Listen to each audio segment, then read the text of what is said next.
And welcome back to episode 2 of Lift Éire. Guys, I think last week went particularly well. I think we got a lot of great feedback. I'm really happy overall with how it went. So thank you to everyone that tuned in. It actually went much better than I think any of us were expecting. Yeah. So I'm very, very pleased with it. Guys, how do we feel about it? So we're up, we're running, it's going well.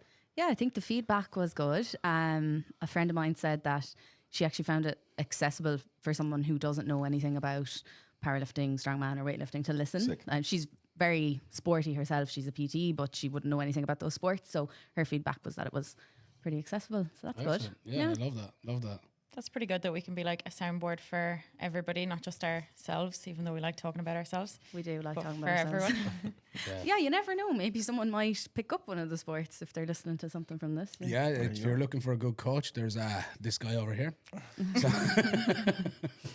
lovely gym. And some call it the best gym in the whole country, actually, for powerlifting.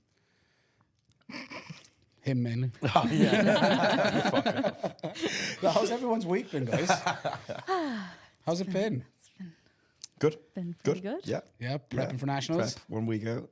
Well, 8 days out. How you feeling? It's exciting.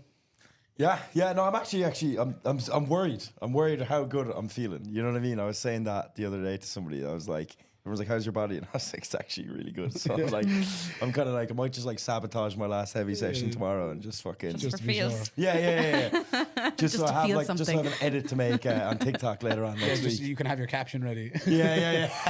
Wasn't the day I Daily wanted. those Wanted plans. to- Yeah, God. yeah. Wasn't the day I wanted is the day I got. Classic. This will actually be powerlifting. really funny if I have a shit day. We look back at this. It's all right, we'll clip it. We'll use it. Yeah. You might not accept that invite on the collab. Yeah, definitely not. You see no collabs. You see nothing from me.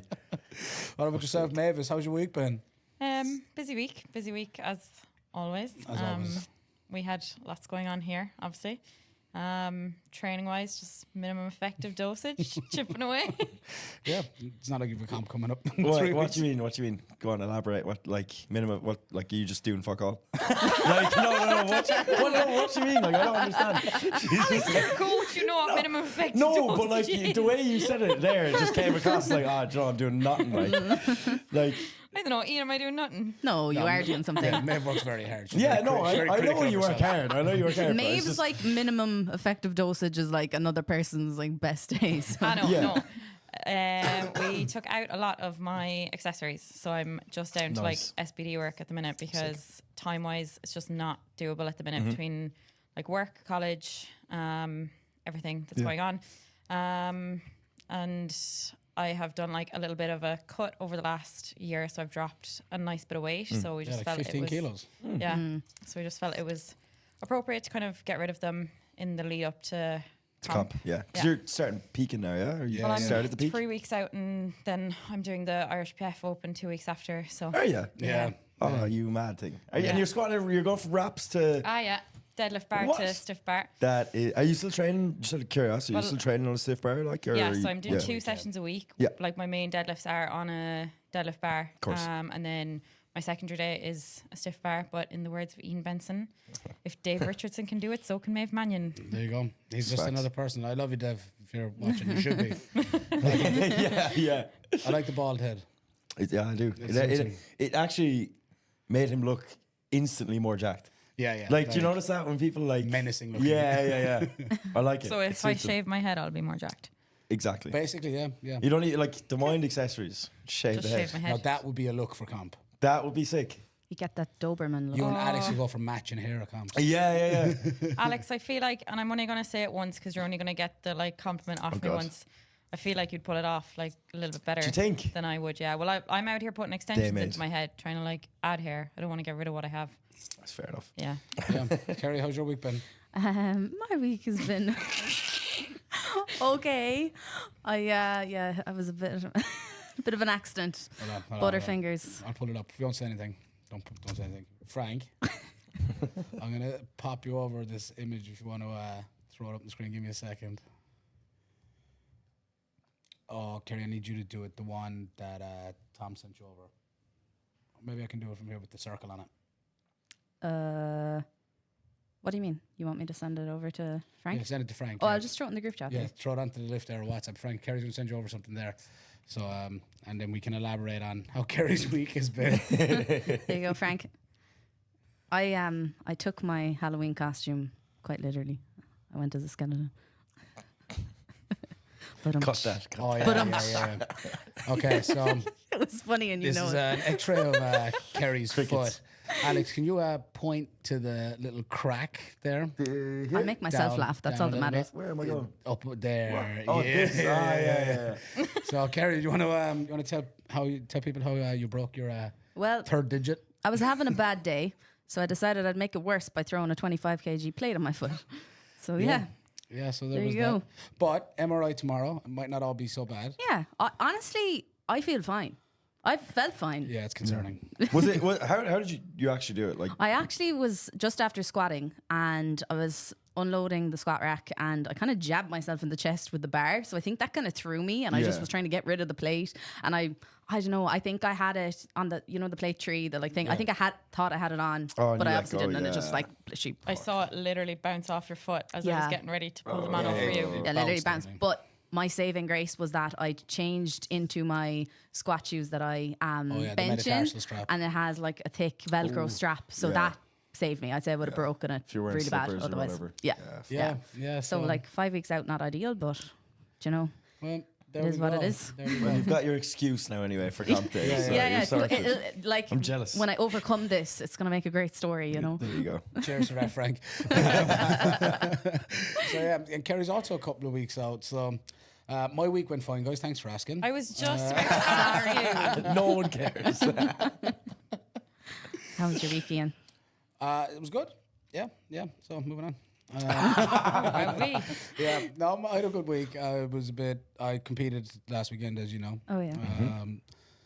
So I was a bit beat on Monday. Not too bad, surprisingly. I had an enjoyable comp, but yeah, we'll touch on it a little bit when we get into some of the comp coverage. But straight back into training. Took Monday and Tuesday off. I'm also competing at ABS 19 on the 23rd This of day, November. 3 weeks. This day, 3 weeks. Yeah, so straight back into prep. They're not ideal circumstances, but you know, it's, When is it's it just ever? lifting weights. It It is never what it is. I just love to compete, and I signed up for it. I knew it was going to be like not optimal, but still, I had a lot of fun. So it's been a good week. Been a very busy week.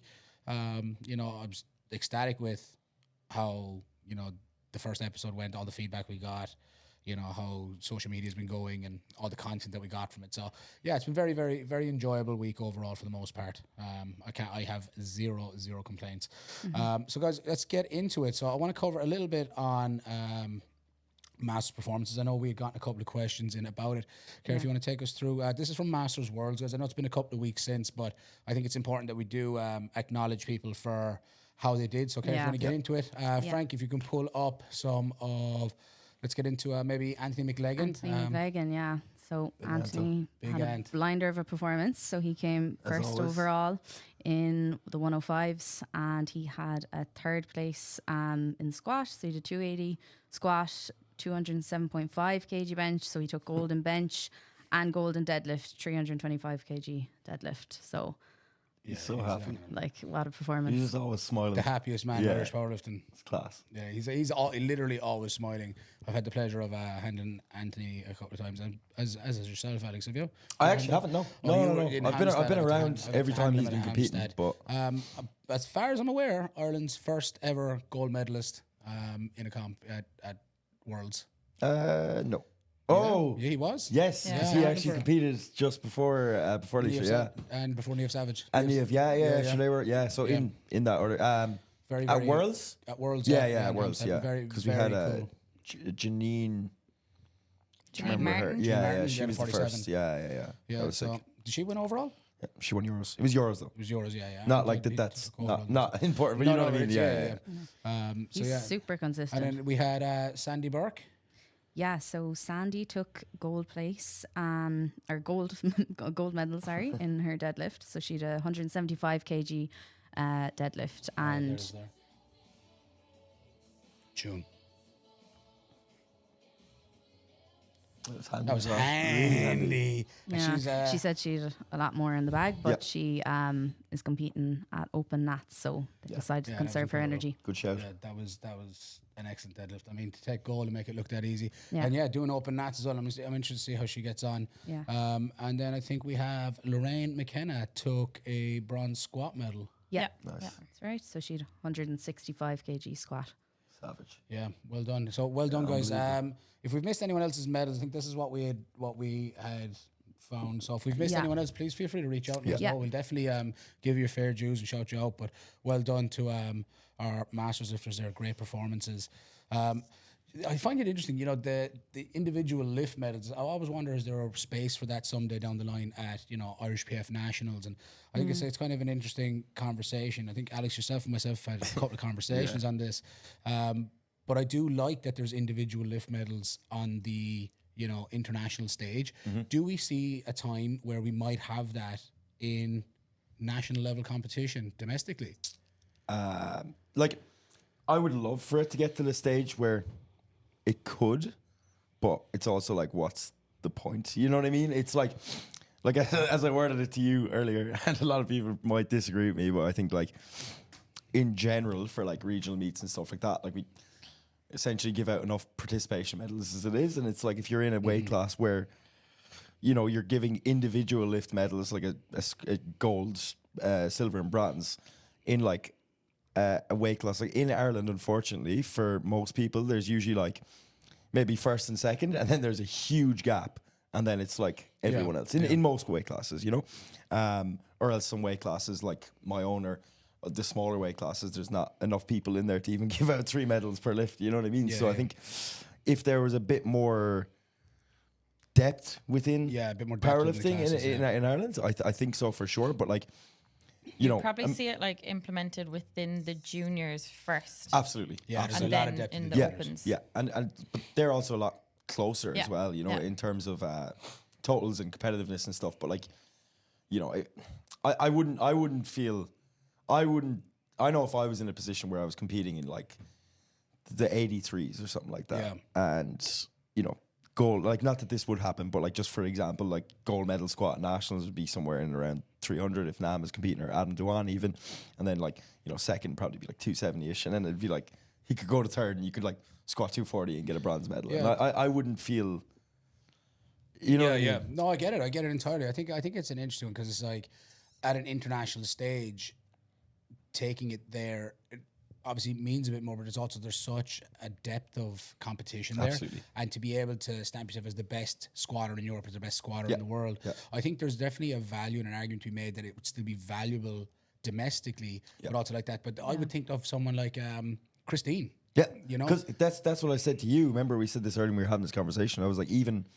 I don't think there should be a first, second, third, but maybe a gold medal for top squat, an individual lift. Yeah, you know what I mean? I think that would be cool. And like I was saying to you as well, I think a really good idea would be something like I don't know if I wouldn't even say a medal or like a plaque, but like, or even like a little badge or something like that. Yeah, if you were some memento. if you were to like break a national record, you know, instead of just getting an email of like a little copied and pasted little fucking piece of paper being like, you broke this national record. And that's not saying that anyone's doing it wrong. It's more so just saying like, you know, you want to come away with more than just like an email to be like, you broke a record. You know what I mean? It'd be cool to have something to hold on to and kind of something that you can put up on your wall. Because it's a big deal to some people. You know what I mean? Like there's a lot of people who are within the sport and like maybe, you know, if they're at that higher level, like national records don't really mean anything to them. But there's some people that like their whole entire goal is just to beat that one national record. And then when they do, you get an email. Like, It's like you have to go out of your anticlimactic. Like 100%. You have to go out of your own way to print it and fucking laminate it, but hang like it up on your in wall. the past, you had to email like the Irish PF to say that you broke such a I'm record. pretty sure you still have to do that. Yeah, so it's like you really have to go out of your way to recognize that you're after breaking it, for it then to be acknowledged, and then for you to get something for it. So like a little pin or some kind of acknowledgement, just something would be nice. Yeah. I think personally, Kwame, you gonna say something? I was just going to say the individual lift medal could be just an extra motivator for people though. Like, you know, if you know you're not going to win your weight class, but like you know you're in a fighting chance for a medal for one of your lifts, like you're just really good at one, like that's another thing for people to strive for. It's more of an incentive, it can be like a mental thing as well, where like people know there's like another goalpost, and it could nearly make them push harder. It's like the way we have the records board inside the gym, and like, you know, people see that they have a chance of getting on it, and it makes people work harder sometimes because there's something within reach. It's like the way you said last week that you looked at the records board when you first started, and those things were in reach for you. So it makes you work towards them. So it's all mental games, you know. Absolutely. And I think down the line, like I said, if we can get to a stage where, like, just for example, because they're the closest people to it, like somewhere like GB, like, you know what I mean, they're all of their weight classes are relatively stacked and close enough to each other, besides the odd few outliers, of course, but that's everywhere you go. But like we see it like internationals all the time, like those. That's fighting for those single lift medals also changes the day entirely for everybody. Yeah. So it makes it more interesting. But I think when you don't have enough depth within the standards or the weight class, it's just kind of you're just giving out medals for free. Yeah. You know, in that kind of way. That's how I look at it. You know, definitely pros and cons to be made on. There's an argument to be made on both sides of it. I think it's something I would like to see down the line, because I think it would make for an interesting change of dynamics on the day of how things could go. But like that, right now, it's probably also a case that you're going to turn up, whoever wins some of the weight classes is going to take first place on all three lifts. 100%. Which again kind of takes away from it a little bit. Now it could, for someone fighting for second or third, it does make for an interesting battle. But I think it's just about developing more, and we're starting to get a lot more depth in the class. I think it'd be interesting to see something like that down the line. All right, Maeve, we're going to get into Junior Euros weightlifting. How are we at there? So it's been on all week. Ireland had 5 lifters competing. 4 have competed, and we've 1 more to go tomorrow. So we've Zach Taggart. He's been mentioned on the page a couple of times, quite prominent in weightlifting, junior weightlifting in Ireland, and I think open as well. So he competes under 81, and he snatched 115 and then clean and jerked 142. Yes. So then you've Tyg Joyce. Again, he's under 81 as well. Snatched 118, and then had a 138 clean and jerk. So Zach and Tyg compete in the same weight class. And then Kerry, I think you had some bits on Aoife. Aoife had a great day as well. She had a 73 kg snatch and 101 kg clean jerk. Yeah, and she competes under 76. And then Shane Roach was on this morning. He snatched 134 and then clean and jerked 164. And he competes under 96. And then we've 1 more lifter tomorrow. And then what's on this weekend? Celtic Nations. Celtic Nations is on this weekend. Yeah. I saw an update a while ago that just said that Team Ireland was in the lead. They're trying to see if they can so it'll be interesting to see how that fares out. Because I know we'd sent over like quite a big team. A big squad, So it'll be interesting to see how that fares out over the weekend, and we'll update them next week. And by the way, just some of the weightlifters who've reached out to us and give us phenomenal feedback. We're delighted to hear feedback like that. And I know there was one particular mentioned that there was a few lifters in capital strength were chatting that they were happy that we were able to shine a light on the weightlifting platform for them. Guys, we're going to actually start actively reaching out to some weightlifting coaches over the coming days and weeks, and try and get some of you guys in for a podcast to kind of talk us through the nuances and differences in weightlifting and what the culture of the sport is like. Talk us through the sport and what your experience is like in it, your competitive ambitions, and kind of where things are. I would absolutely love to do that. So you can, some of you that have been in touch with us, you can expect to receive a DM over the next coming days as we get that organised. Just even like finding them results, like internationally, it seems to be like set up just as well, if not better, as powerlifting. Because I know like obviously Good Lift have their live scoring, but as soon as it's over, it doesn't go up straight away. Okay, Whereas it seemed to be like with weightlifting that their results were nearly up like straight away, which is it's quite nice to see that it's fast paced like that. Good. Yeah. So expect to hear from us. We're definitely keen to get some of you guys on, and we'll figure out a date, and maybe we can arrange a gym session. You can take us through some bits, and I definitely think it'd be a lot of fun. And I definitely think it makes for an interesting conversation. And again, I'm eager to learn a bit more. So a bit more would be a loose term. I'm eager to learn in general. Learn from the ground. But it gives us like a nice appreciation for the sport then as well. Like if we obviously get to take part. Yeah, absolutely. Yeah. All right. So next comp we cover in GSP the weekend just gone. We had the Strongman League and Static Monsters. So there was Class 1 and Class 2. It was 3 of us from Urban Barbell competed in Class 1. Myself, Dr. Tom. 2 of us from Urban Barbell in Class 1. Myself, Dr. Tom. And then in Class 2, we had Shane Stanley. He came second. And we had one of our new members, Jake, who competed at that as well. Overall, really, really cool comp. Yeah, it was really good to watch. It was really good to watch. Podium was, Class 1 was Remy Ma. He took first place. Chris Harrison taking second place. I came third. I was happy to come third within reason for my first one. Obviously, you go into a competition within reason. Don't like this. On the static lifts, I won the first 2 events. So obviously, like I knew I was going in. Like I should have done static monsters. Let's be honest.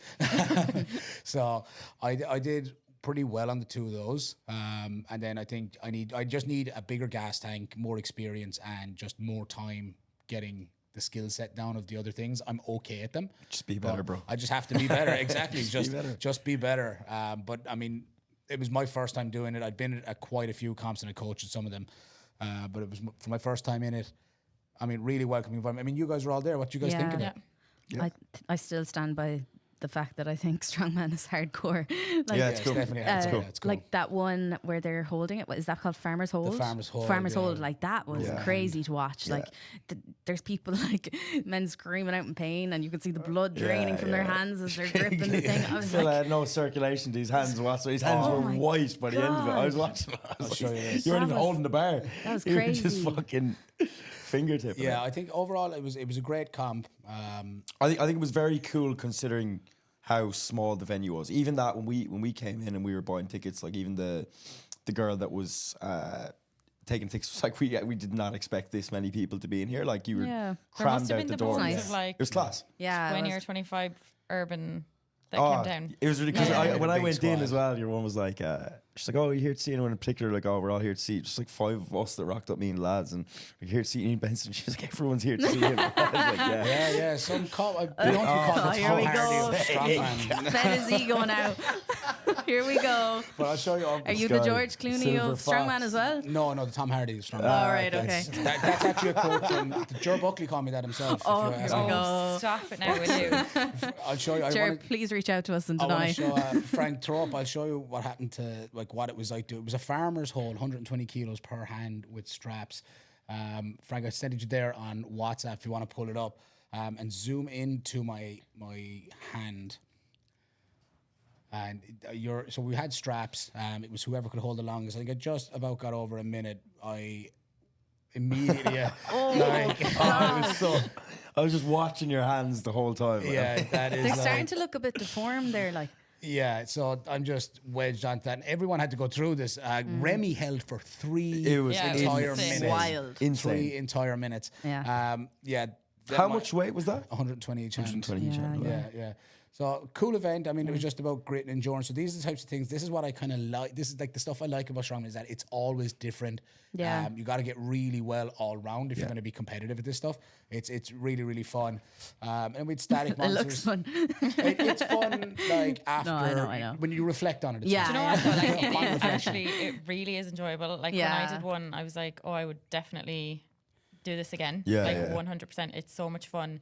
I really liked the idea of you kind of never knew what you were going to get next. Like powerlifting can sometimes be predictable in that you can go and you can look at everyone's open powerlifting and you can kind of predict a little bit Yeah. Yeah. where everyone is going to fall based off Instagram. Yeah. Whereas like with Strongman or Strongwoman, you have no No idea. idea. Yeah. Like literally no idea. So Yeah. it's nice in that sense because it does kind of teach you to be a little bit more level-headed, or at least I think it has taught me to be a little bit more level-headed coming back into powerlifting. Yeah. In terms of what? Like what do you mean by like level-headed? So like I've obviously only competed at regional level so far, and hopefully next year we'll like break into the national scene.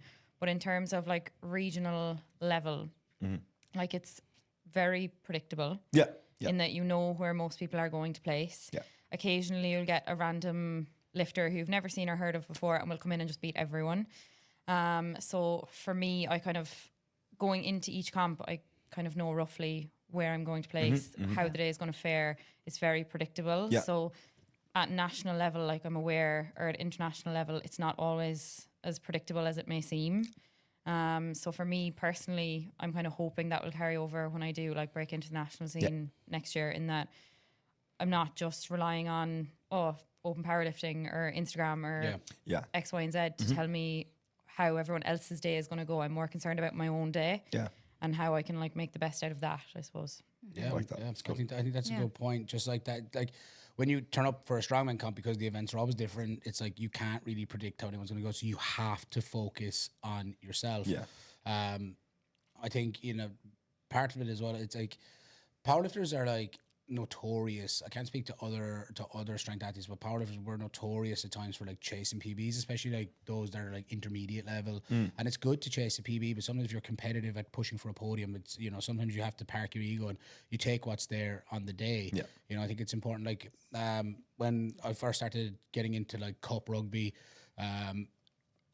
years ago, when we first started breaking into cup rugby, we were taught like kick between the posts, like take your penalty shots, take your kicks, take the 3 points. Like, don't always try and go for a try. The point on that analogy is just you don't always have to go for the PB and miss the third. Like, sometimes you just need to build your total. So just kick for goal, get your points there. And I think that's one of the things you can take from strongman, like you said, is focus on your own performance and don't worry about what everyone else is doing. Don't try and like you have to hit X number of numbers or, going into a comp. It's like, just focus on your own. You don't know how anyone else is going to perform. We've seen that and time like and time they're again. lined up beside you as well. So like even like kind of, you can like kind of count other people's reps, things like that. But like you're better off just playing your own game. do Your what own you can. game. Just play your own game. Worry about yourself. And in strongman, use your full 60 seconds, 90 seconds, whatever you have. But use your 60 definitely seconds. don't waste that. Don't waste it trying to count other people. Just use your 60 seconds. If you have a coach there, you know exactly what number you have to hit because you're lucky enough to come out last. Great, but use your 60 seconds and just focus on your own performance. Don't worry about other people's performance. I think that carries across all sports. You can only control the controllables, and the biggest variable is yourself. Especially with like strongman or strongwoman, you also like He's delighted with that. Clip that.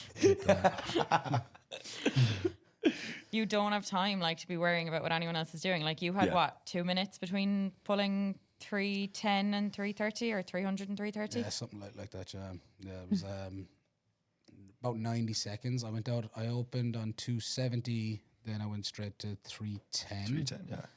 Chris Harrison had pulled 300, then went to 310. When I saw him get to 310, I called for 330.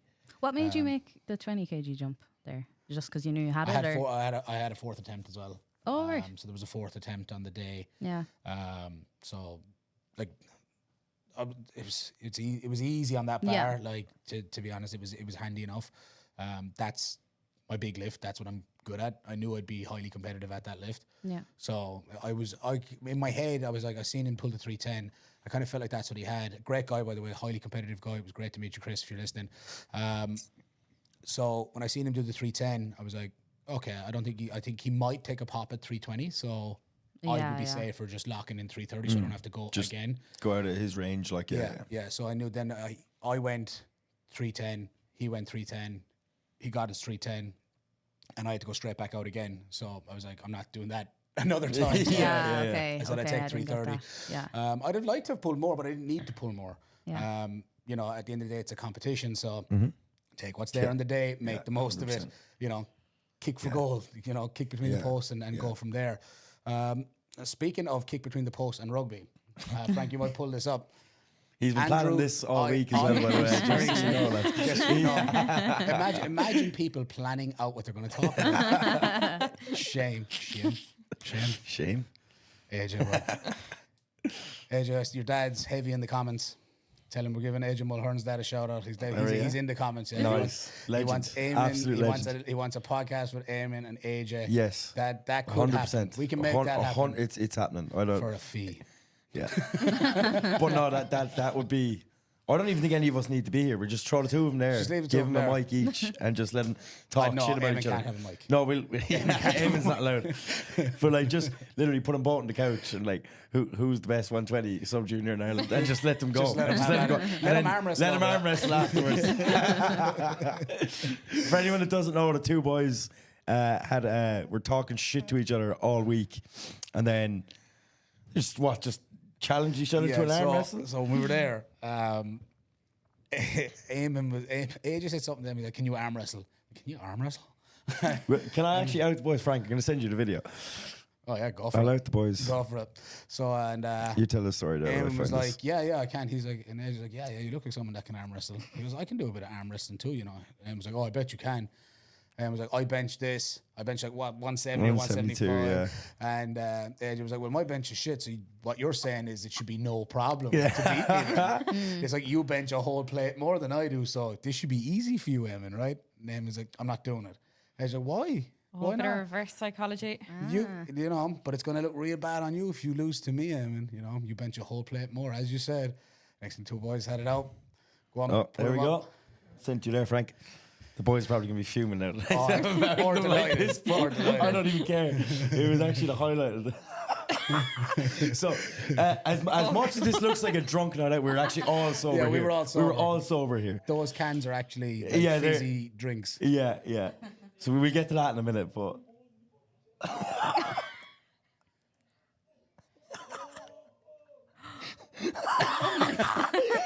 Unbelievable. Yeah. So back to that story. We'd finished up the day. It was great old session for the two boys. And we were like, should we grab a few cans, celebrate, and we'll hang out in reception. We all got like 4 or 5 cans each, and we were sipping away, just chilling. And me and Vince kind of looked at each other. We were like, I think it was Breen actually. He was like, do you feel anything? I was like, no. We all started reading the cans. Turns out we bought a lot of 0-0s. We were just sitting around drinking them for like the whole night. Yeah. So yeah, we're all extremely sober. Yeah. Probably had class. a placebo effect though. You probably got a little bit silly just thinking you were drinking. Yeah, we're silly all the time. Yeah, that's what I was gonna say. Sillier. We're Sillier, silly yeah. That was a great night. That was a great Shout night. out to the two boys, Shout two out to legends. the boys. Yeah, those shout outs will probably keep coming. Constantly. The joy they brought. Man. And obviously I was happy Sarah came third and all, but the boys. Yeah. Priorities Sarah. here, priorities. Shout out Sarah as well. But I gotta say, the GOAT. Andrew Skinny Porter. legend. Andrew Porter. Go on, Andrew sorry. Porter. Frankie, pull up this man's squats. Andrew Porter, pro rugby player, prop for Ireland. Fine and thing. Leinster. Fine thing. Fine thing. Mega smash.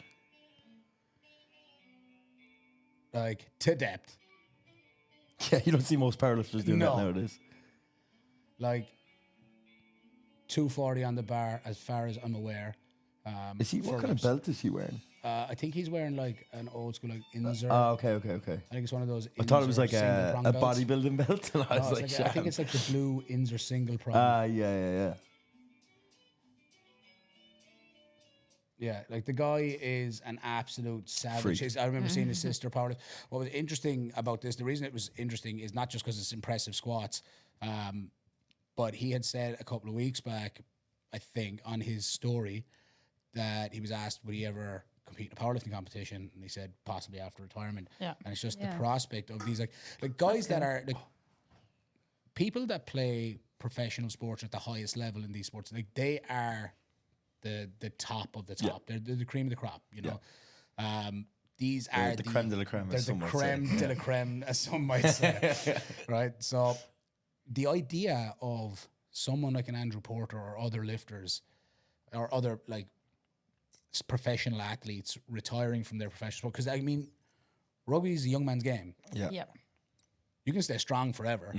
Like the idea and prospect of somebody like that retiring and then stepping into a sport like that, again, it's a very exciting idea for someone like an Andrew Porter to come in, or any professional athlete with a high profile that could potentially put a large light on the sport Absolutely. and grow it. Yeah. Absolutely. You know, you Like see, you'd be going like just to see Andrew Porter. You would anyway. You would, yeah. I absolutely would. Yeah, like hand on heart, actively would. Drooling in the corner. I've actually. I was. I mean, I would go to see him. I've been known to be called the Andrew Porter. Oh, of Jesus. Honestly, have a day off. Cancel this fella. Yeah. Oh, God. I'm just saying. No lies were detected. Right? That's all I'm saying. No one ever said I wasn't. That is true. Say, you heard it here. But yeah, the idea of like these high, prominent, like pro athletes coming through from field sports or any sport for that matter, coming in and being able to put a light on the game like that. Like I said, I know his sisters competed. We actually She competed, yeah. shared the platform with TJ Yeah, Reid all those so years wild. ago in Galway. And she was quite good. She was good. Yeah, Yeah, I don't yeah. know if she still competes. I don't think so. I know I follow her on Instagram. I saw her do a comp in City Gym as well a couple of years ago. Oh, really? Well, I definitely know the face to see it then. That's Yeah. wild. He Does like a good bit of training in Southside when he's He does, at yeah, home, all I the think. time. Like you the see him- you Six see him. Nations documentary that's on Netflix. He's in Southside. Yeah, there was a good bit of it filmed in Southside. So, Nice. takeaway point here, guys. If you have an ambition to become a pro athlete, powerlift. Yeah. It's, Should we have our own ex-female Irish rugby player who's just started here as well? Oh, don't we? Jean, yeah, Yeah. Jean played rugby for Ireland. She joined recently to powerlift competitively. Yeah. Her and her daughter's 14. 14, 15. Yeah, she's got a Yeah. daughter in training with her as well. Yeah, it's very, very It's cool. class. And Uh, she's got such a like base of strength already, doesn't she's she? like sometimes she's like repping out 50 and bench like right away. Sick, She hasn't yeah, wow. hasn't lifted a weight in forever, never really kept on top. And you're just kind of like, oh, this could go somewhere. Yeah. Yeah. You kinda Yeah. She did just kinda athletics for Ireland as well. She was Wow. Competed in sprinting. athletics for Yeah. Ireland. Yeah. So like, Natural do you know, body I find the funny thing, like when you get people who come into powerlifting, they've got like a really good base, so they're like super strong. Yeah. I think my biggest priority is keeping them in it. Yeah. But then when it's somebody's already got a background in sports, you don't even have to worry about Yeah, that no, as she's much. You just know what I like- mean? Like she'll just tip away. Because you can see like the competitive edge, like I was coming about to back say. in, and she's like, "Oh, and what's on the bar?" Yeah. And then she'll be like, "Oh, and can I go up? Can I go up?" And it's Yeah, like, yeah. She's got a fire in her straight away. Like she's coming in like shooting to win straight Yeah. away, which Yeah. is nice because Sick. I think people often start and they're really like meek and shy and just kind of like, oh, I'll see how it happens. But she's like, no, I want to win. Yeah, she's like she wants to be competitive Yeah. immediately. I think the idea of people coming from other sports and coming in to be competitive at it is one, disheartening because we're not as good as them. That's why we powerlift and not play professional sports. Yeah, once real athletes start taking over powerlifting, Yeah. We're all Yeah, fucked. It's closed. over. We're closed. Yeah, once Nike actually steps up. Yeah. I think as well, we got a message to our page. Maeve or Kerry, if you want to take it, I think it's for Claire Dolan, who's competing today. Today at Fit or Expo? tomorrow? Yeah, Today or at Fit tomorrow? Expo. At Fit Expo? Britain's Strongest Masters. Yeah. Britain's Strongest Nice. Masters. So Claire, best of luck with it. Shout out to Claire. Delighted to have you representing us, and Yeah. you know we'll definitely cover it once you've competed and we've seen the results. So well done, Claire. Best of luck with everything. Let's get in, guys, into some of the question boxes. Let's go. Okay. Here we go. Right. How are we doing for time, Frankie? Cool. Sick. Okay. So, someone, when Mark Built to Last Fitness sent in a question this week saying that we've got to talk about the ups, downs, and potential future of USAPL. Is as a whole, or are we talking about USAPL Ireland, or just I suppose USAPL here in Ireland. Okay. Yeah. okay?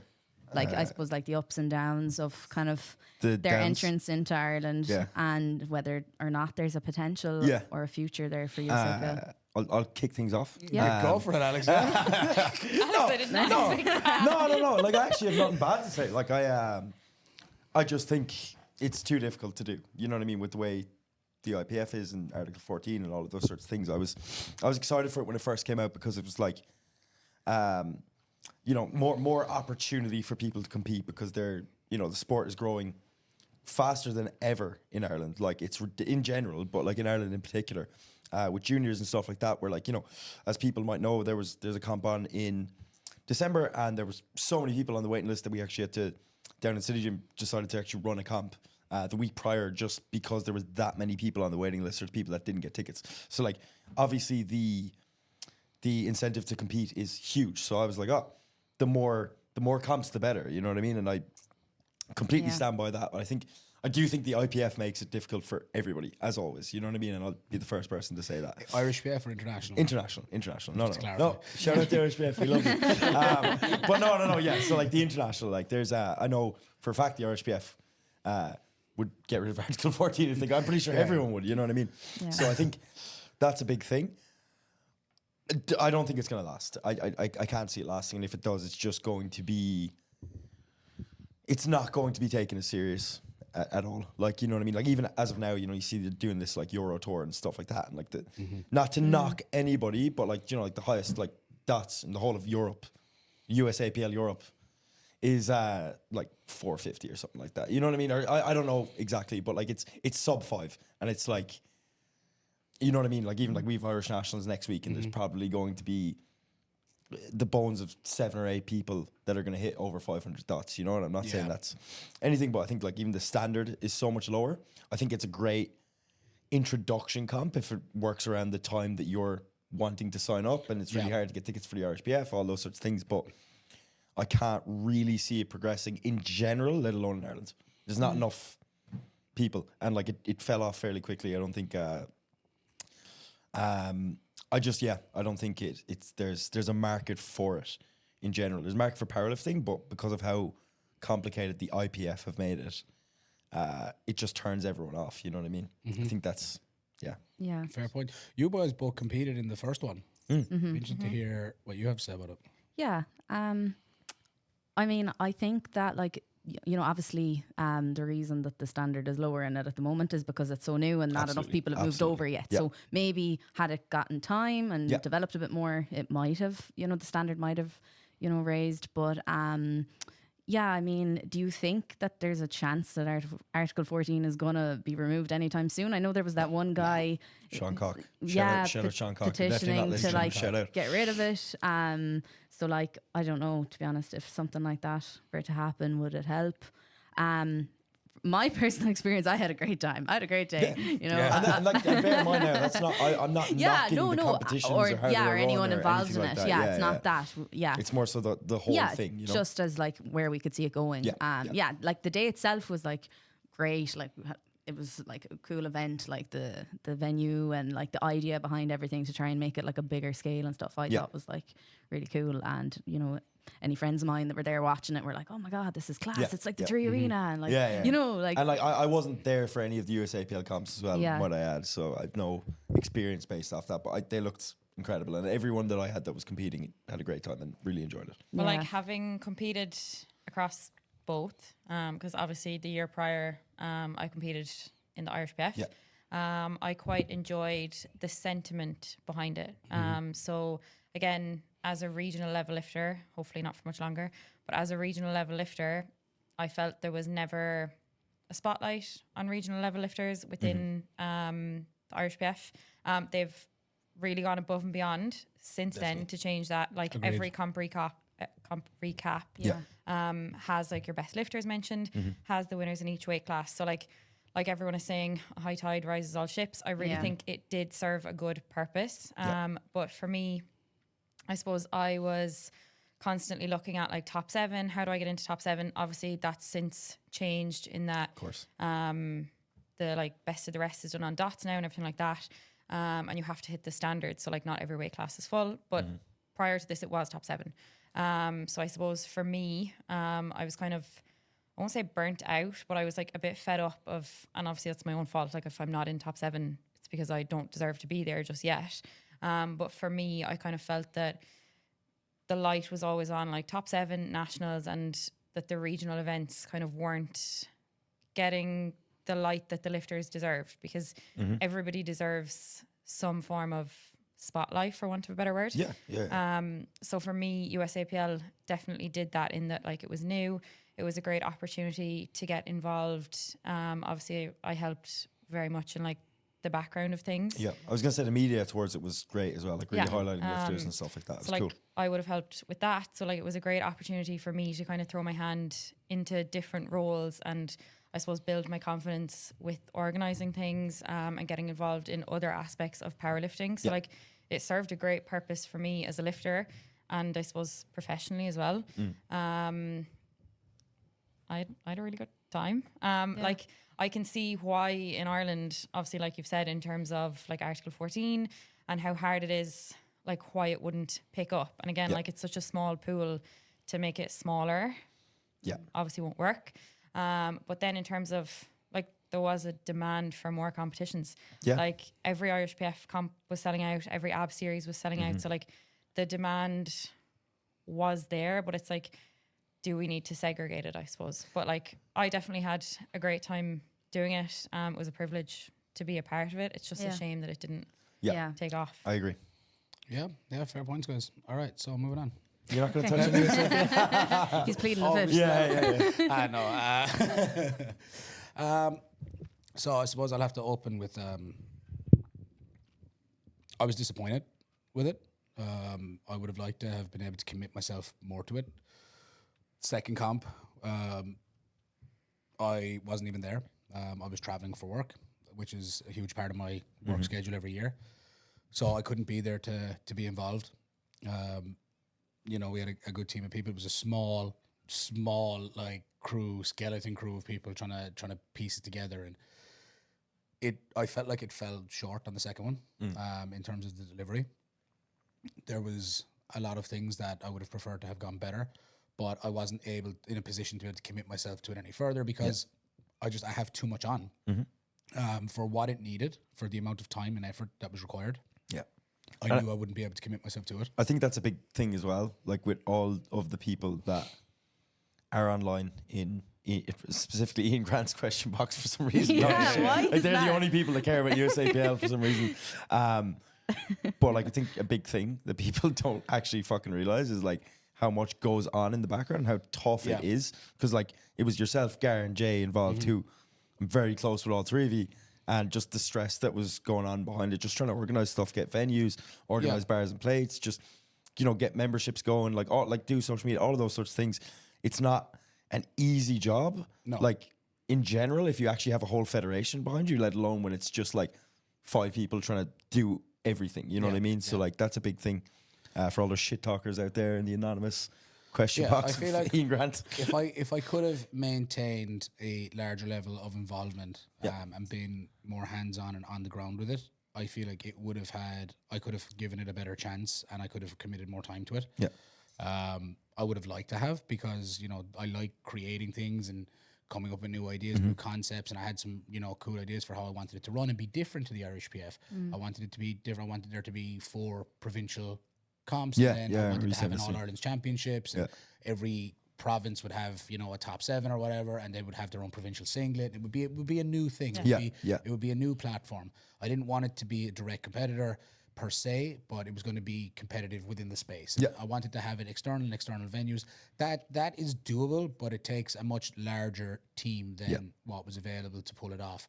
And the community behind you as well. And the community behind it. It was difficult to get volunteers, and for everyone that helped out, for everyone that, I would like to say a massive thanks to everyone that got behind it and got involved and was excited for it and supported it.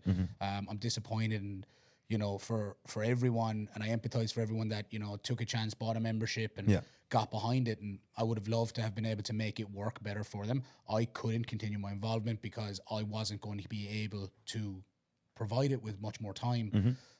Which for me was frustrating and disappointing, but it's just those are the hard calls you have to make sometimes. Absolutely. The first comp, outside of any of we can get into the ups, downs, and the stresses, but I loved it. I loved it. I loved the venue. There's obviously things in hindsight that could have been done better. The medals could have been in time. There could have been this. Yeah.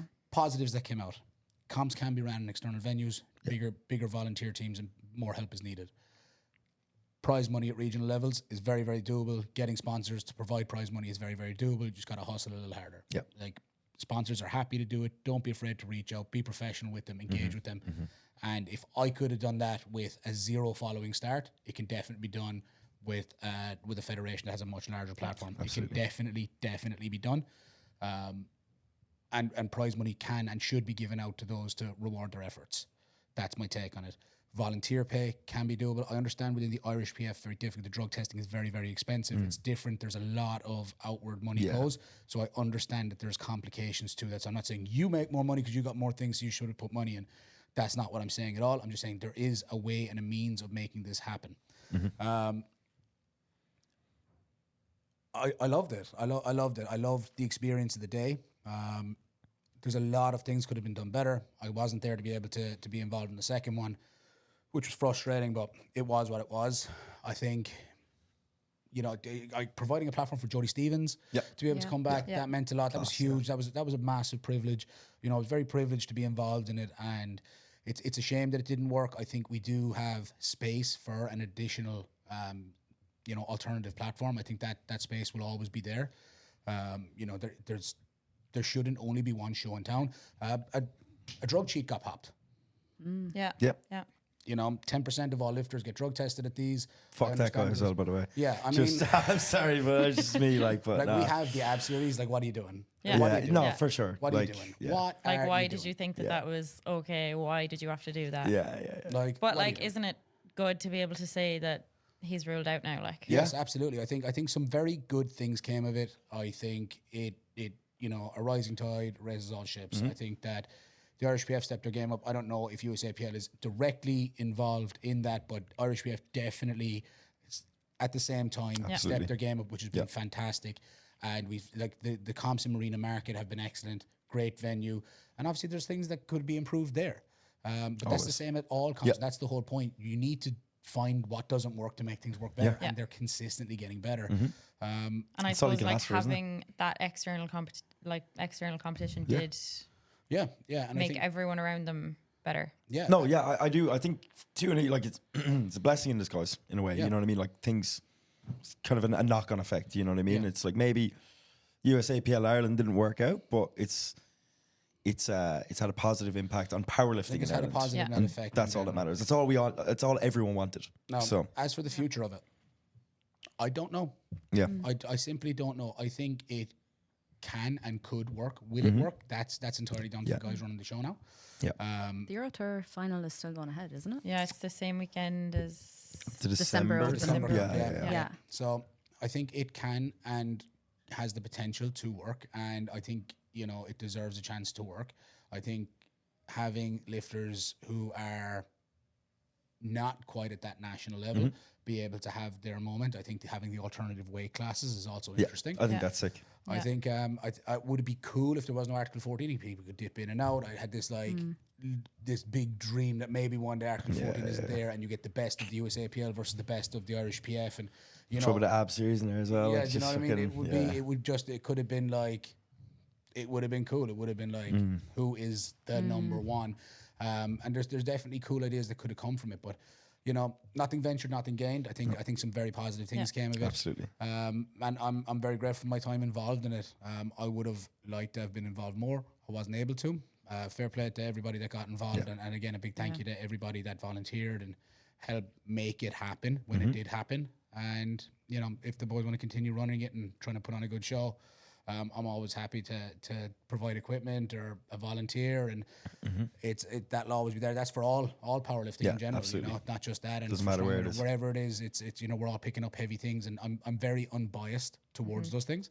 But like we said last week, like the more people you get, like the more eyes you get onto the sport or sports, I should say, the more people you get in, the less barriers to entry there are, and the more volunteers there are, Yes. and the more physically active people there are in Ireland. Like Exactly. what's Yeah. not positive There's about that? no bad Yeah, can come of it. 100%. Yeah. Do we see another Fed ever popping up?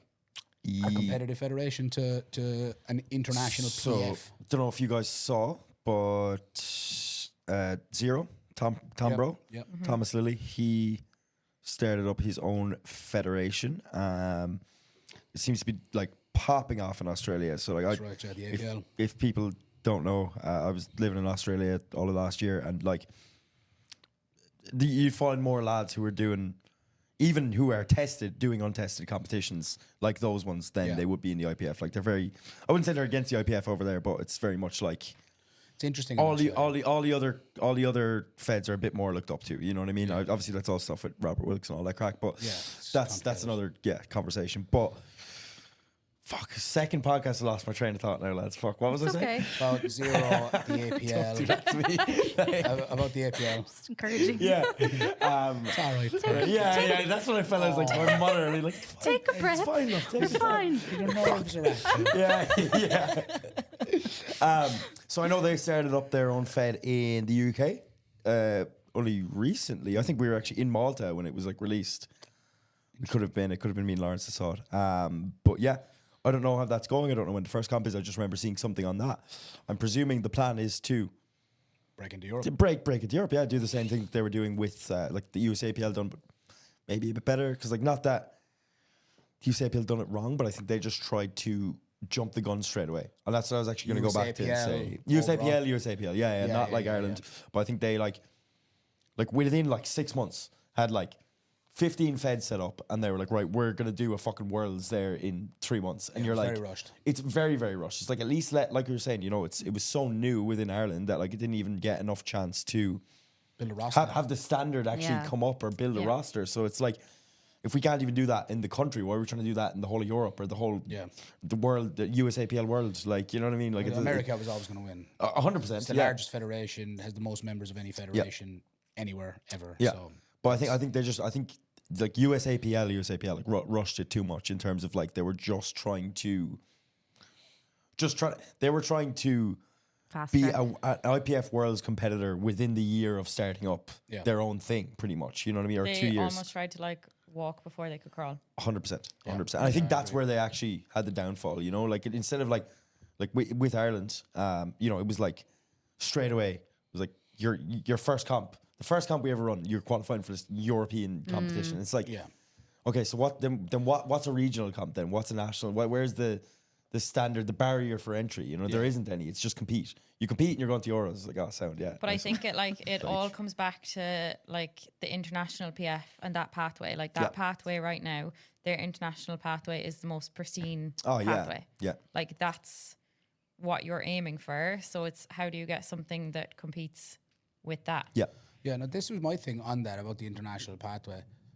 When I got into the sport, like I competed in the IPO or the AIPO when it started, and the option was there to go and compete at the Olympia, at the deadlift championships, and within the WPO, and I was like, oh, that's the powerlifting that I started off in, and I feel like it's a touring sport. Like you see it with the AB series now. And that was something that I wanted to try and tap into with that and make that available to tested lifters and having high IPF style standards, so to speak.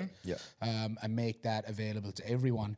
And, you know, in terms of like being competitive at these, they have prime time, they have pro cards, they have, you know, the cream will rise to the top regardless. So why not? I mean, it's good for business, good for the economy of powerlifting. If everyone's able to travel, we're spending more money on flights, more money on hotels, more money on kits, more money on tickets, more money on memberships. These are all positive things. So why not let everyone have a pop at it? But I think the way it was presented kind of made it seem like it didn't mean anything. You know what I mean? It was like, you're going to qualify for Euros, you're going to qualify for Worlds, but you didn't need to really qualify.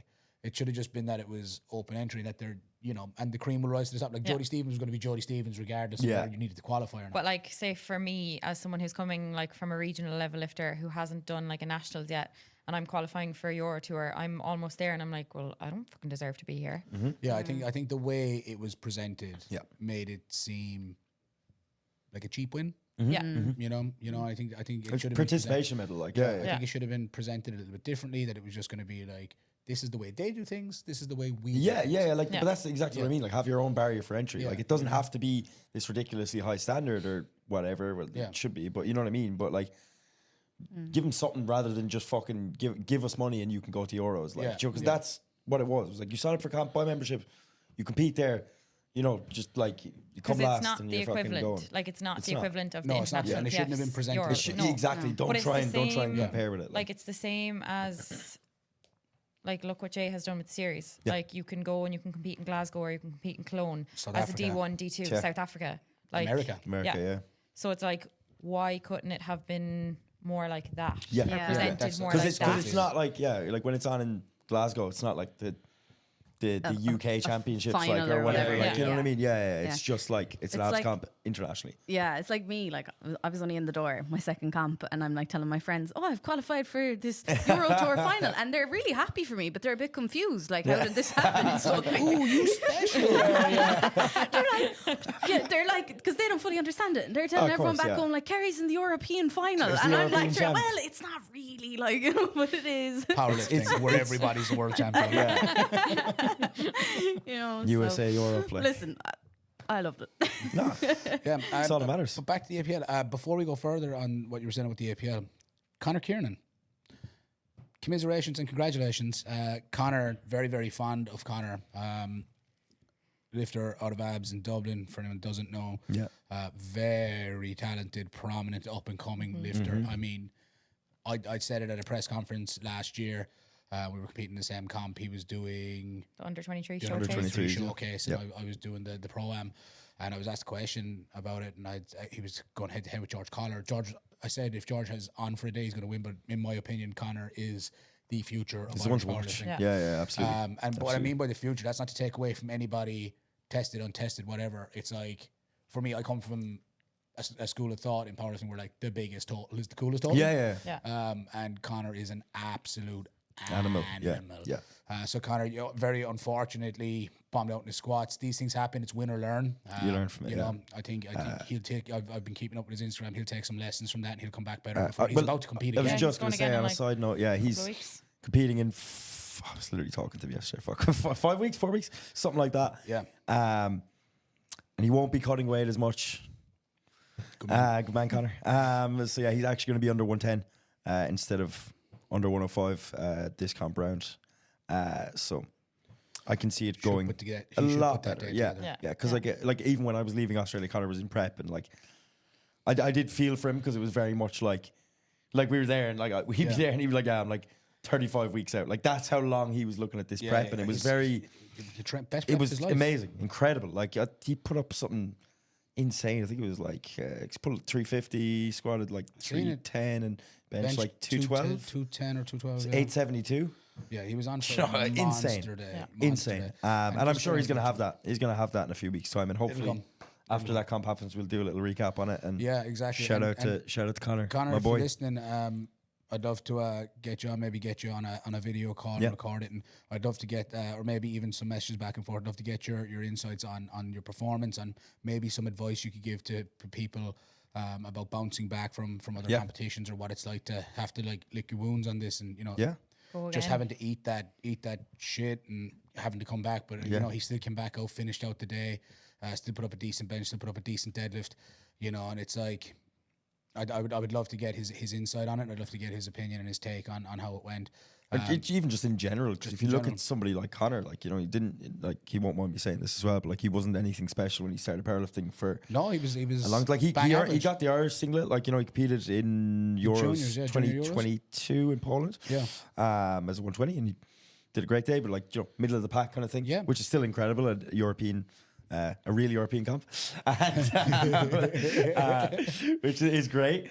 But he was like always decent, but like never anything. So I think it's like he's somebody who's a lot of people within the sport, they're already kind of decent, and then they get to that level. Whereas Connor was always like, he's not your outlier. Like exactly, he's worked his way up, and you can see that. Like. And I admire that a lot, and I think it's really cool. It'd be cool to get that kind of insight from somebody like that as well. I mean, you're similar yourself, Yeah, you were shit. I still am. You are. But you're George Clooney though. So the silver fox and Tom Hardy. When you're this good looking, you don't need a good total. It's fine. I mean, you said it, brother. I mean, you guys keep bringing it up. But I think on a point that I want to finish on with that about Connor, I think it's good that, especially up and coming young lifters, Connor went out, bombed out in the squats, and still finished out the day. I was just going to say that. When I was voice noting him afterwards, and I literally was like, do you know what? Fair fucks you, because I would have went home. I was like, if I put in that much prep and effort and hard work and to just bomb on squat, I'd be like, man, I think that is a valuable lesson that young up and coming lifters can take, that finish out the day. Listen, try to go in with a different mindset and attitude around it, and it's not gonna be your last time on the platform. It's not the end of the world. It's disappointing. It's upsetting for sure. Go out, make the most of the day, finish. You worked really hard for it. You've had a team around you helping you. At the very least, go out and finish it out for those guys that have supported you through this and, followed you halfway around the country or halfway around the world to watch you pick up those weights. Go and finish it out for them, if nothing else. And, just go finish it. It's not that deep. Your best prep doesn't always mean your best day. And in the reverse order. Vice versa, having your worst prep does not mean you're going to have a bad day out either. And I think that's important to remember. Tough preps happen and tough training days happen. It does not equate to a bad day out in the platform. If you've consistently shown up, put in all of the hard work, a handful of bad days can seem much bigger than it is. It's really not. It's a blip. It's a small moment. And in your overall career, there's far less of those moments than there are the good ones. I think it's very, very important to keep that in mind, that one bad session does not equal a bad prep. It is not the end of the world. 5 bad sessions out of an entire, 12 or 16 or 20 weeks is not the end of the world. They're just moments. Just park it, get on with it, come back to the next one. Just focus on the next training day that you can. So again, well done, Connor. But back, Alex, the APL coming to England. So you see the APL branching out further. How do you think it's going to be? I think it's more similar to AB Series in terms of rules. Yeah. So I honestly have no idea. I'm just going off what I've seen, and it looks like they run fantastic meets. Literally the only one I've seen was when I was tuning in to watch Connor. But it looks incredible. The standard is ridiculous. Some really strong lifters. Prize money. It's pretty much same kind of incentive as abs, I suppose. But it's but yeah. So like recently, I've just seen that they've branched out to the UK. Because I know they've got a 0 in Wales, don't they? Yeah. Only the last year or so. So I'm presuming it's those boys that are going to be running that. So I have no idea. I have no idea if it's going to expand or if they're just planning to just do that within the UK, because not that maybe like, because as from what I've seen, there's the only, like, most of the British boys come over and compete for abs. So maybe they see a market there and they're like, let's just stick to the UK and go for that. Maybe they might expand and come to Ireland. Who knows? You know what I mean? I've got no idea. But that's the only one that stands out to me as of right now that I could see potentially branching out worldwide. Yeah, and I wonder like that, because they use a deadlift bar, knee wraps, 24-hour weigh-in, so it is going to be a direct competitor to the series. Yeah. Which is interesting. So it's like, are we going to see? Is there space for a version in the APL where it's more IPF style, for lack of a better term? Are we going to see an IPF competitor down the road? Who knows? I would like to see one. I think we need more platforms or more competitions on the calendar, and the trouble with trying to get that into the Irish PF, I think, might just be too much work to already add to a pack schedule, to get more competitions available. But it's just funny though, like with that, like say last year, the first comp of the year for the Irish PF didn't sell out, versus now at the end of the year, you're having to put on an extra one. So it's like, also just don't leave your first comp till the last comp of the year. Yeah, agreed. Yeah. And pro tip, if you are currently wanting to and trying to compete in the Irish PF, volunteer. The sport is nothing without the volunteers. You'll get on the early bird waiting list, which is almost has enough people on it to sell out a comp. If you want to get your hands on a ticket, that's how the last comp sold out. So, tickets will sell out before they go public. Volunteer, help out, get involved. And not even just to get a ticket, just to support the Fed and the sport that you're in. If you care about powerlifting, fucking help. Yeah, like, and don't complain about like X, Y, or Z if you're not going to help out. I know, we all complain. Leave that off. I'll complain every day. You're part of the solution or you're part of the problem. And you're either in or you're in the fucking way. So, I think very, very interesting points there. And let's get into, let's take another question. Yeah, we'll do another one. Okay. This might be a quick one because I know we're going to touch on it a bit more closer to the camp, but there was an anonymous question in just asking, is there any underdogs to keep an eye out for in AB Series 19?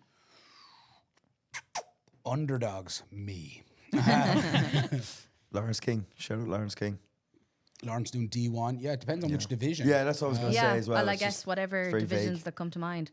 Don't know if she's an underdog, but I'd like to bet on Maeve Mannion here. So we'll see. Don't. D1 female is definitely stacked. Yeah. It's you got Maeve, Brew, Emily Allen, Dagmar, I think her name is, Nicole Lyle, Raquel. Yeah, so there's, I would honestly say to podium 400 dots. Potentially, yeah. If everyone has a good day, you're going to need that. It's a highly competitive weight class or division. I'm excited to see that. Like, all you can do is put your best head together and hope for the best. Are you talking to me or everyone else? In general. Both. Everyone else. Everyone else. Winning. I think Clip this. You're going to need not just you, but for that particular division, you want to be coming pretty close to 9 for 9 with really good attempt selections because everyone's nipping at each other's heels. Good job you're calling mine so, bruv. Yeah, I'm pretty good at it too. Just saying. Link in bio, coaching. No, but I think like it's going to be very tight in terms of like top 5, top 6. And to get anywhere near the podium, it's going to have to be a 9 for 9 day and 400 dots. Yeah, Pro-Am's tight. Pro-Am is tight. Is Laura Vogelsheim making her comeback? Yeah. Ab Series comeback. That's going to be class. That's going to be class. First time back on the abs platform? Yeah. Since 2022. Kelly that trained 2022, here. Then she came over with Chris Pugh. Kelly's competing as well, I think. I wasn't here that day. I was in Portugal. Oh, yeah, you were devastated. Yeah, I was. Did we have something You're of going to have Laura? to cut this out because I'm pretty sure her name's not Kelly as well. It is, yeah. Chris Pugh's missus. No, the girl that came with him. Oh. She came. Wait, what? His missus came with him. She was Oh, and then competing. this other girl. Kelly, yeah. Okay, well, She's you're from going to have to Wales. cut this out now because now I sound like an idiot. No, so. no. he's just- It's fine. Fuck's sake. I think he just sounds like himself. It's true. Did we have Fair enough. something from Laura on the page? Am I dreaming? Yes, we had like Probably one your of training's her been going training really recaps. good. Yeah. Yeah. She is probably on for her best day in terms of deadlifts. Because I know, similar to myself, she's after dropping like quite a bit of body weight. Okay.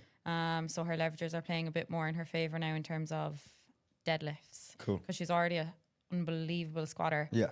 Insane. So in terms of deadlifts now, she's definitely up there. Cool. Oh, here it is. So in her training, oh, we don't actually have the number in the video, so I'm not actually 100% sure what she's lifting there, but it was a Yeah. deadlift anyway. Yeah, she's no, on. Laura is She's an on for a good incredible- deadlift. Laura's an incredible power lifter, like one of the best we've ever had. Like bar none. I mean, top dots ever. Yeah. Yeah. Mm. Yeah. No, Across the board? highest that's Yeah. all of Ireland. Yeah. All All of male, Ireland. female, Yeah. all. She's Sick. Yeah. like, So cool. don't sleep on that lady. She is an absolute Beast. beast. Yeah. Coached by Kyle Young. I think he used to be with Kabuki. He's the dream team now, but he's an American coach. But he used to be, don't quote me, pretty sure he was involved with Kabuki there for a long time as part of their coaching staff. Seems to be paying off wonders for her. So best look at that, Laura. Again, we'll get into it a bit more in terms of closer when to we're time. actually. Yeah. Pro-Am male. You got Fred. Yeah. He's my It's- favorite to win. Yeah. Spanish guy. I don't know who he is. I don't know what his name is. Again, I'll find out. Yeah, this we'll out. do our I am research. competing in this comp. I'll hold my own. I'm not going in with any expectations. I'm coming off the back for pro. I only just started wraps last week.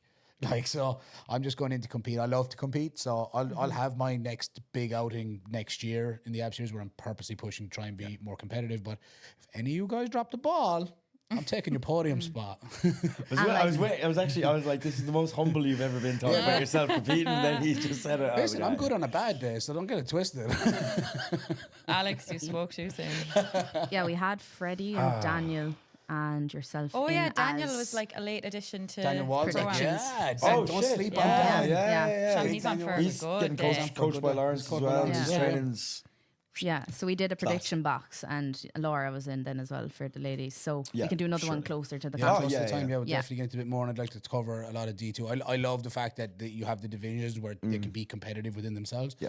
I think it's super interesting. Let's take one more question. One more? Do it. Okay. So there was a question in from Eamon Breen asking Breen. what could and should So he said, what could and should happen in Irish powerlifting in the next couple of years? That question was in from Eamon. There was also a question in from Liz Mulligan asking, which is quite similar, which is why I'm, saying the both of them.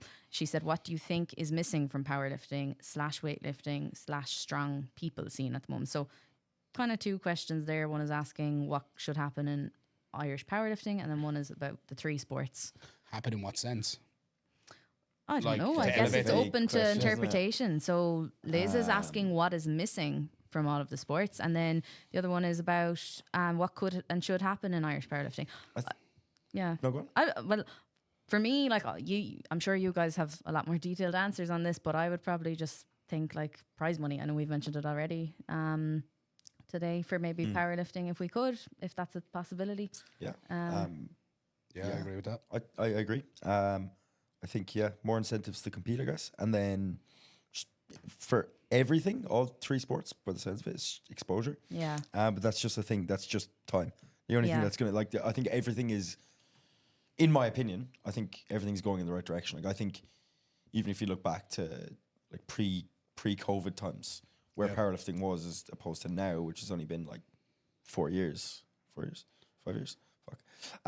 crazy. And I think like we were saying, we talked about last week, like, you know, Nike making their own barbell, like all these things, everything. I feel like everything is going in the right direction to giving strength sports more of an exposure. Even things like, I don't know if you would notice, but even things like TikTok recently, the last 2-3 years, So blowing up powerlifting. You know what I mean? Why wouldn't we notice that? Well, you in particular. I just didn't want to. not the silver fox. Yeah. George Clooney over here doesn't have TikTok. YouTube shorts. Yeah. Oh god. Listen, I'm a YouTube Shorts guy. It's the same thing. Yeah. It's the same All thing. my YouTube Short kings out there. Yeah. Yeah, social media definitely has played a massive part in these sports rising. without You know, a doubt. like back in the day, it was either you played GA or you did nothing. Like, Yeah, you know, yeah. everything was GA in this country. So I think it's nice that even kids coming up can see there's an alternative if you're not that good at field sports. Yeah. There's Like, something even else some of them there just for don't you. even want to do it. Like, you know what I mean? Like Yeah. some kids like just look at powerlifting and they're like, that's what I want to do. The same Yeah. way The as same way you would have kids looked look at at a rugby field and sport. gone like, yeah. I Yeah. think Because there's more class. eyes on the sport now. Yeah, and it's not for everyone. Not everyone is that sociable or like does well on a team. You know, I know powerlifting and all of them are like you do have to have a team around you, but they are a lot more individual. So like Absolutely, yeah. not everybody, you know, gets on well in a team sport and maybe likes, you know, just being accountable to themselves. For me, I think what's missing, better venues. Better venues. I'm always going to say it. Better venues, like Yeah. working toilets, more parking. Yeah, hot but water at the and same taps. time, it's like right, good example, as we've seen with like, I'm not like outing them, like with the Irish PF, right? They've put so much money into, for like a federation that already doesn't have that much money as it is. You have to put so much money into these external venues that all it does is just put the Fed more out of pocket, and then all the lifters and coaches more out of pocket because they've got to pay more money for membership, more money for tickets, more money for everything. So I think I agree. Yeah. But I think as of right now, there's no way it can be done. You know what I mean? As like, I think you just need to get some sponsors involved. I agree. I think you can raise funding for these things. I think potentially, you know, a small rate of inflation on the cost of memberships. Like if you have a couple thousand members, what's a fiver? 100%. €5. I'm just throwing stuff out there. I'm not suggesting that we up prices for members and anything in general, but I'm saying there are ways and means, economically speaking, to boost this and to be able to do that. What's wrong with bringing in a sponsor for each event? So if you have it and you plan it out a year in advance and you're like, right, we're going to get a headline sponsor. We're going to call it, let's say you want to get Coca-Cola involved. This is going to be the Coca-Cola Championships or the Coca-Cola Regional or whatever. And Avonmore. and they're going to pay for the venue. There's nothing stopping that from happening. I'm not saying every single comp has to have that, and I'm not just speaking to powerlifting either. I think this can be done at a higher level. If you want to get more people involved in the sport, then it needs to keep improving. It has improved a lot, but it needs to continue going down that path. I think the venues need to be better. I think like the idea of someone's, you know, mother or father or grandparent or uncle or child sitting in a venue that is freezing cold with no access to, Or standing. It's like because there's about five chairs in the venue. with no access to, you know, good toilet facilities or somewhere to wash their hands properly, and getting into Portaloos is great, but most of them don't even have hand sanitizer in them. Yep. And that's, I'm not throwing shade at anyone. These are just facts. These are sometimes overlooked things that until afterwards you're like, oh yeah. It's like there's a lot going on, but I think there's definitely a way of putting together a standard operating procedure for these things and being able to put that into place and upping the standard for everything. But again, it's gonna take money and it's gonna take effort, and it's definitely going to take external fundraising, and that would be something for me in it. I think what was Eamon's question? Eamon's was more just what would and should happen in Irish powerlifting specifically in the next couple of years. Grassroots, get it in schools, create some sort of school championships where secondary schools compete, or you have like Munster schools like you do in rugby. It's got to get to the grassroots earlier. You want to get to the grassroots earlier. Now we're going to be competitive with GB, Sweden, all these other countries. Has to start at the grassroots. Best time to start was yesterday. Second best time to start is now. But that's definitely something that should be looked to be implemented. If you're going to. Do you think in Ireland though, like just because it's just come into my head now out of curiosity, I feel like it's such a thing still that like, you know, lifting weights is bad for you. So I feel like if you were to try, I don't think it's as bad as what you think it is. So like having come from a field sport background and having coached a lot of under 14s, 15s, 16s throughout summers and in school programs with GA and rugby, I definitely think that's flipped on its head. Okay, cool. I think Like, that's improved. Cool. I don't think it's as bad as what it was. I don't think it's like where we would like it to be as strength athletes. I think I mean it more so from the older generation is what I mean. But I mean, that if you who were you're trying to come change, or are you to, trying to change? well, if you were trying to come perception to a of- school, it's not the kids that are running it. So if you try to say to them, oh, we've got a weightlifting club or a powerlifting club that we want to start doing and get the kids in and blah, blah, blah. I can see a lot of primary Pushback school, from secondary older school. adults? Yeah, like the principals, the parents, you know, like Parents who they're the worry. ones that are going to be like, my child break their back now if he squats or things like that. Like Well, that's it what I'm depends looking because, at. so like I've done school programs Yeah. with GAA, say, so like that's their big thing is you go in the mornings, you go in and like same as school rugby. Yeah. Like, so I don't know. I personally, maybe I'm a bit biased. I don't think it's as bad. And I definitely think that because there's a lot of younger teachers coming in. Very true. Very like true. they have that sway. Yeah. Like I was doing resistance training in secondary school. Yeah. But it was part of a field sport. It's like, you know, it oh, no, it wasn't. Yeah, Oh, one of wow, our okay. teachers was just particularly interested. sick. That's cool. So That's she used class. to bring us into the gym, Nice. and that's how I started. And then obviously went on with rugby and powerlifting or whatever. Cool. But like it takes an interest from a particular teacher. Like I remember someone course. throwing Yeah. into like the IPF discussion group a couple of, maybe it was last year, someone was doing like a schools event and they were looking for 6 or 8 singlets. Like it was just some I can't remember Class. who it was they put in that they were holding a competition or like a test day in a school with like TYs. I think that's where it probably needs to start. Yeah, Is yeah. probably like TYs that age, because like any younger, They're probably nervous. they're Their probably parents. nervous. The class sizes are quite big. Yeah. So it's getting smaller classes or class sizes in throughout the day. You've also got the safety side of it with young children as well. That's probably very difficult for primary school teachers to manage. That's kind of where I was, you going know, with that. because I one of suppose the these. mindset thing is an easy fix. Like you just need to educate maybe people and provide resources for parents about how it can benefit the children. You know, if they are fearful, but it is still like a safety issue. You know, like one of my best friends is a primary school teacher, and like I know organising anything with her classes, she'd be explaining. You know, it can be chaotic. You know, so No, I you can't definitely imagine. like wouldn't bring it in primary schools, or I Yeah. don't think so anyway. No. Just because of class sizes and because of Their children. access. Yeah, Their their children, like kids, they're yeah, not yeah, going to for get sure. access to that at all. But Yeah. like secondary school, I would be bringing it in from like TY. Yeah, onwards. I agree. Yeah. Entirely. I So would, most kids start going to the gym anyway, isn't it? I Yeah. would pull from American high school model. You go to Texas, you want to play football in Texas, You got to join the powerlift. team. Yeah. Equipped as well. Yeah, Crazy. Yeah, it's massive there. I'd be looking at implementing that into schools in some sort of way. It doesn't mean you want to play rugby or any other field sport that you got to powerlift, but having a powerlifting club there as an available team would certainly not do any harm whatsoever. But it just has to start small and kind of build its way up from there. Bit of banging on it, could be upstairs.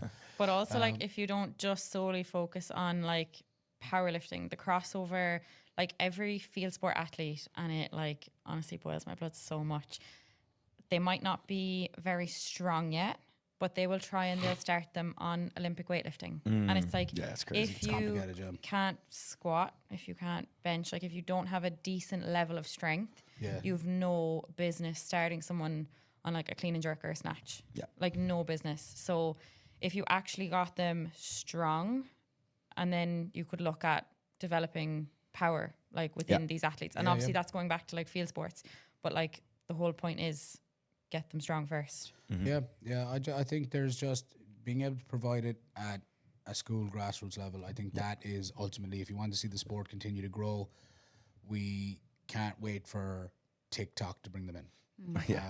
As good as that's been, if you really want to make it competitive, if you really want to grow the sport, like taking an Andrew Porter and having him talk at schools or someone of that level, like talk at schools and say, hey, you know, this is what I do, these are the benefits of it, and I have been selected to play for the Lions. You know, that goes a long way. It's like, it just opens up the door for it, and it provides, like, the youth is the future. It's as simple as that. You want to see it grow, get to the youth, build it from there. Yeah. And you know, that's what you need to do. That's why we're successful at rugby. It's why we're successful within, obviously GAA is domestic, but it's why we have a high level of athletes, a high level caliber of athletes within GAA here.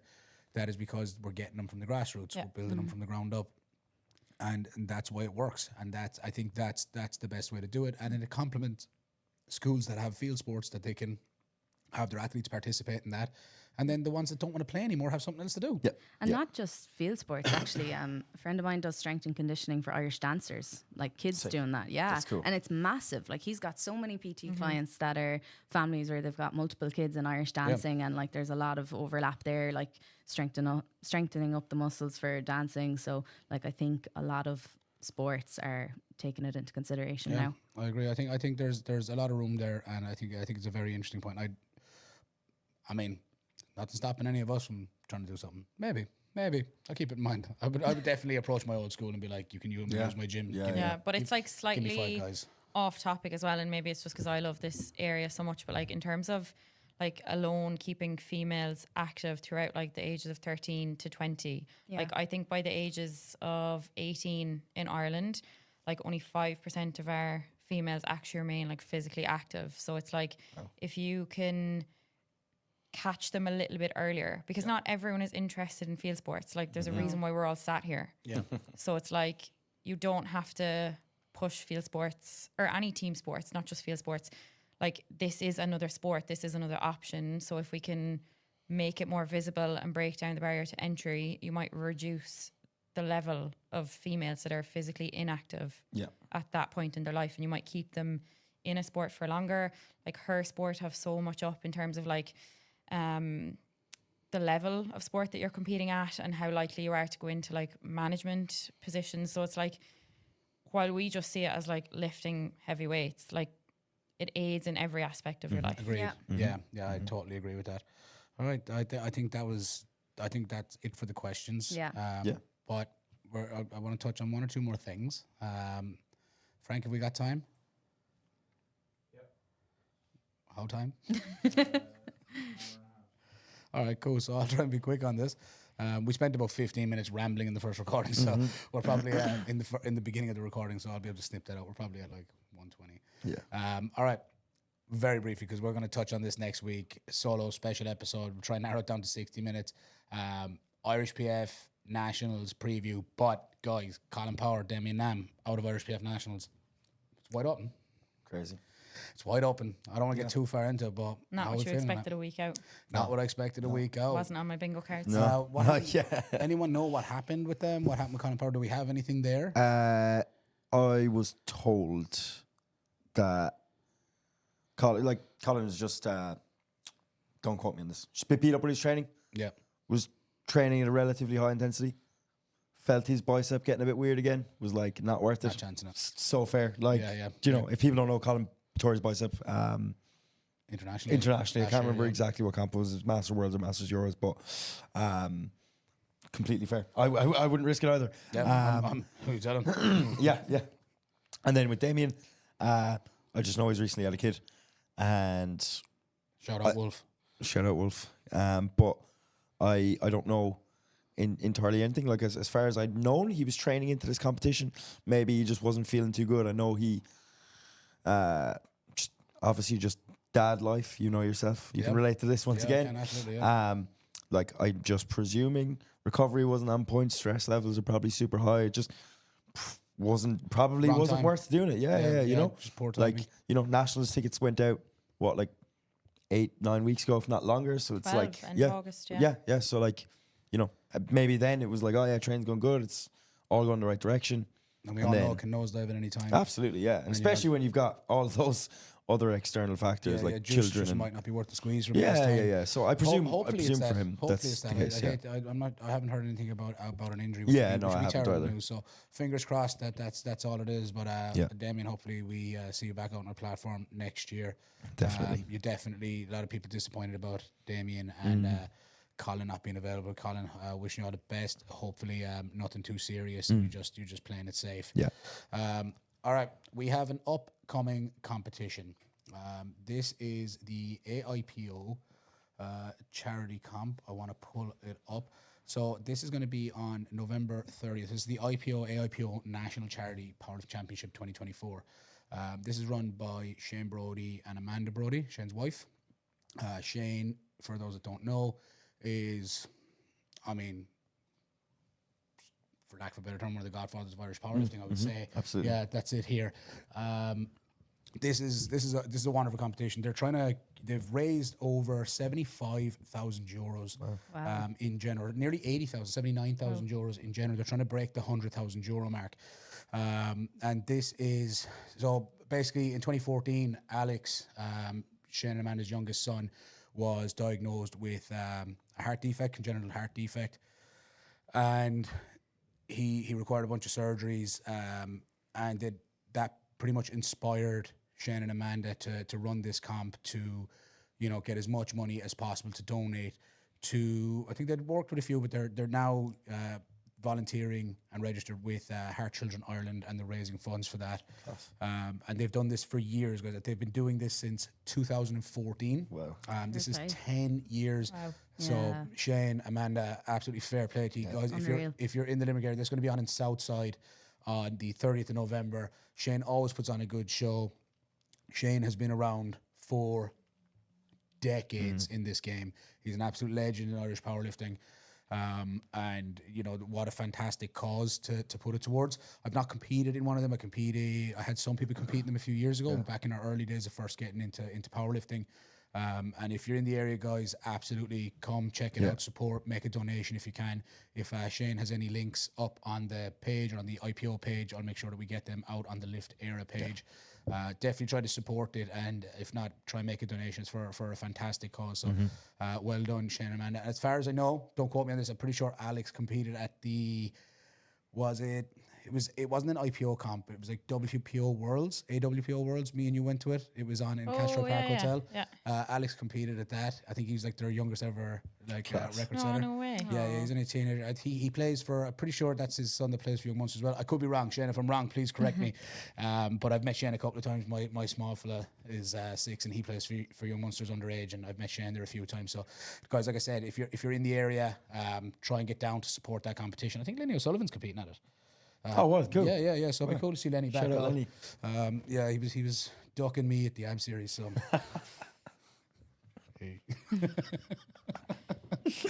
but it's good to see Lenny come back out. In all seriousness.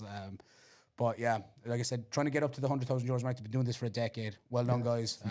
Big round of applause for you. This is fantastic. So, just wanted to finish it on that and make sure that got some light, because I think it's a wonderful thing to do.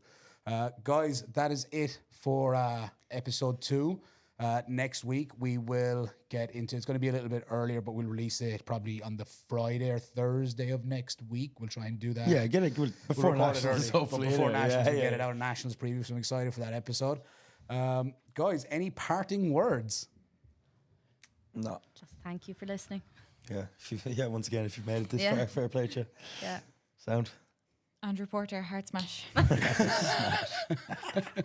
And guys, that is it. We're out. Catch you in the next one. Slán. Slán. Frankie, we're done.